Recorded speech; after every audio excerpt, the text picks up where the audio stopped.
मान्यवर, अभी हम लोग राष्ट्रपति के कॉन्सेप्चुअल पार्ट की चर्चा करेंगे। वो पार्ट ये है कि राष्ट्रपति राष्ट्र का पहला व्यक्ति होगा। राष्ट्रपति राष्ट्र का सर्वशक्ति संपन्न व्यक्ति होगा।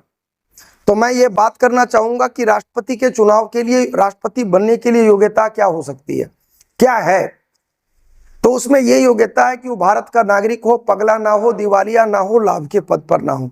तो यार कोई भी व्यक्ति घर बैठ करके भी, अनपढ़ हो करके भी वो राष्ट्रपति की योग्यता को हासिल कर सकता है। बात दिगर है कि वो चपरासी नहीं बन सकता अगर अनपढ़ है तो, लेकिन बात मजेदार है वो हिंदुस्तान का राष्ट्रपति हो सकता है क्योंकि उसने 35 साल की आयु को प्राप्त कर लिया। राष्ट्रपति क्या सर्वशक्ति संपन्न है? अकॉर्डिंग टू कॉन्स्टिट्यूशन देखा जाए तो वो सर्वशक्ति संपन्न है क्योंकि वो राष्ट्र का औपचारिक प्रधान है। लेकिन क्या वो राष्ट्र का वास्तविक प्रधान है? तो जवाब होगा नहीं। हिंदुस्तान में दो प्रधान है, एक वास्तविक प्रधान, एक औपचारिक प्रधान। वास्तविक प्रधान हिंदुस्तान का प्रधानमंत्री होता है, औपचारिक प्रधान हिंदुस्तान का राष्ट्रपति होता है। तो सवाल यह है कि ये क्यों रखा गया? राष्ट्रपति के चुनाव में समानुपातिक और एकल संक्रमणीय, समानुपातिक और एकल संक्रमणीय ये दो पद्धति का प्रचलन है। समानुपातिक और एकल संक्रमणीय ये दो पद्धति का प्रचलन है। ये पद्धति क्या है हम वीडियो आगे बनाएंगे तो समझाएंगे। लेकिन पहला मजेदार चीज तो यह है कि हिंदुस्तान की सरजमी पर राष्ट्रपति के पास ये औपचारिक प्रधान की कड़ियों को क्यों जोड़ा गया? क्या राष्ट्रपति का चुनाव भारत के लोकतांत्रिक मूल्यों के अनुरूप है? तो इसका जवाब होगा बिल्कुल हाँ। लेकिन कैसे? ये मेरी जुबान से होगा। ये अक्सर हाँ आप मेंस दोगे तो पूछेगा कि राष्ट्रपति का चुनाव भारतीय संसदीय प्रणाली या भारतीय लोकतांत्रिक प्रणाली के अनुरूप है, इस कथन के पक्ष में तर्क दें। तो कथन के पक्ष में तर्क देने का मूल आपका आंसर का स्वरूप जो होगा कि भारत में अंग्रेजों ने लंबे अरसे तक शासन किया। उन लोगों ने लंबे अरसे तक शासन करके ब्रिटेन की शासन की पद्धति को भारत की सरजमी पर लागू किया। और ब्रिटेन में राष्ट्र का पहला व्यक्ति होता है ब्रिटेन का राजा और रानी, जो औपचारिक प्रधान होता है, वास्तविक नहीं होता है। वास्तविक प्रधान वहां के प्रधानमंत्री को होता है, मतलब वहां का शासनाध्यक्ष वहां का प्रधानमंत्री होगा, राष्ट्राध्यक्ष वहां का राजा रानी होगा। क्योंकि भारत एक लोकतांत्रिक राष्ट्र होने के साथ ही साथ यहाँ राजतंत्र की कोई प्रणाली नहीं रही। यही कारण है कि यहाँ पर वेस्टमिनिस्टर मॉडल को स्वीकार तो किया गया, लेकिन राष्ट्रपति के हाथों में वास्तविक शासन सत्ता की बागडोर ना हो, इस बात को लेकर के चर्चा संविधान सभा में जबरदस्त चला। संविधान सभा में जब इस बात की चर्चा चली तो बात हुआ कि भारत का राष्ट्रपति भारत का पहला व्यक्ति होगा। अब सवाल ही पैदा हुआ कि जिसको जनता चुने ही नहीं वो पहला व्यक्ति कैसे हो सकता है? दूसरी बात ये आ गई, अगर जनता चुनेगी तो उसके हाथों में शक्ति क्यों नहीं होगा? सवाल दक्ष और दिगर है कि आज आपने देखा होगा कि कोई गांव में कोई गांव के मुखिया का चुनाव होता है तो मुखिया के हाथों में इतनी शक्ति होती है, इतना पावर होता है। एक एमएलए जो चुनाव जीत के जाता है वो एमएलए राज्य का मुख्यमंत्री बन सकता है। हमारे माननीय नरेंद्र मोदी बनारस के एमपी हैं, वो हिंदुस्तान के प्रधानमंत्री हैं और अनडाउटली आज के डेट में मोस्ट पावरफुल पर्सन है। तो हिंदुस्तान के राष्ट्रपति को अगर आवाम की 140 करोड़ की जनता चुनेगी तो क्या उनके हाथों में वास्तविक शक्ति नहीं होनी चाहिए? यही संविधान सभा में डिबेट का विषय था कि जो व्यक्ति को आवाम की आम जनता प्रत्यक्षतः चुनेगी उसके हाथों में शक्ति की वास्तविक बागडोर होनी चाहिए। लेकिन सवाल यह था कि अगर राष्ट्रपति के हाथों में हम शक्ति देते हैं, आवाम की आम जनता अगर उसको डायरेक्ट चुनती है तो पावर तो देना ही होगा। जब मुखिया पावरफुल हो सकता है, एक एमएलए मुख्यमंत्री बन सकता है, एक एमपी प्रधानमंत्री बन सकता है जिसको डायरेक्ट जनता ने चुनी।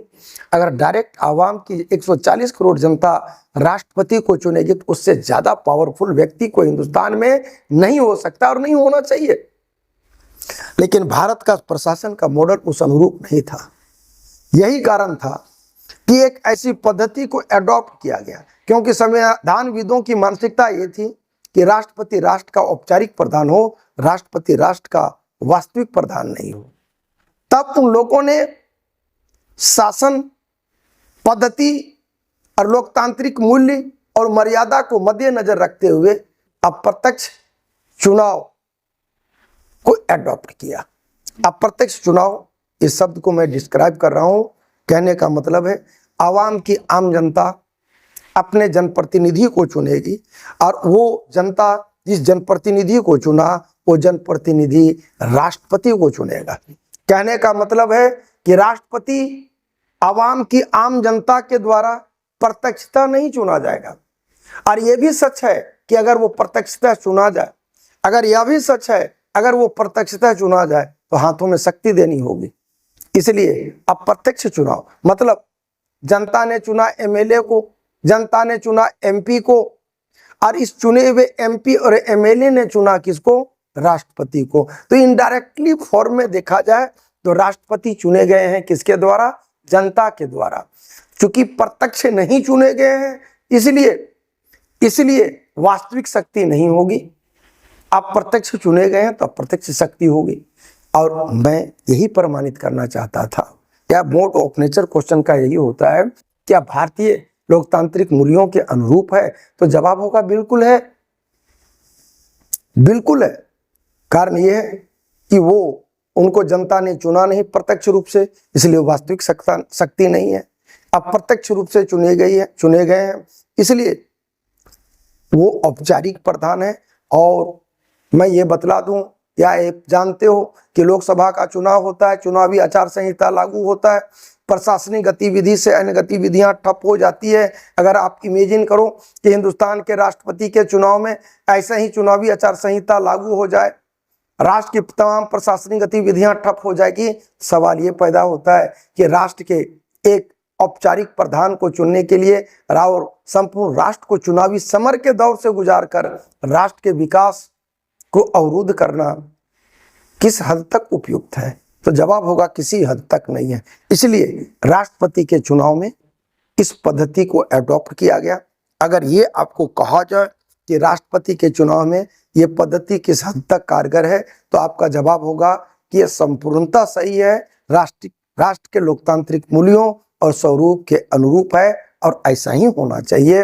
ये कुल मिलाकर के यथार्थ के पास है। मतलब भारत में लोकतांत्रिक मूल्य और लोक प्रशासन के स्वरूप के अनुरूप राष्ट्रपति का चुनाव 100% सही है।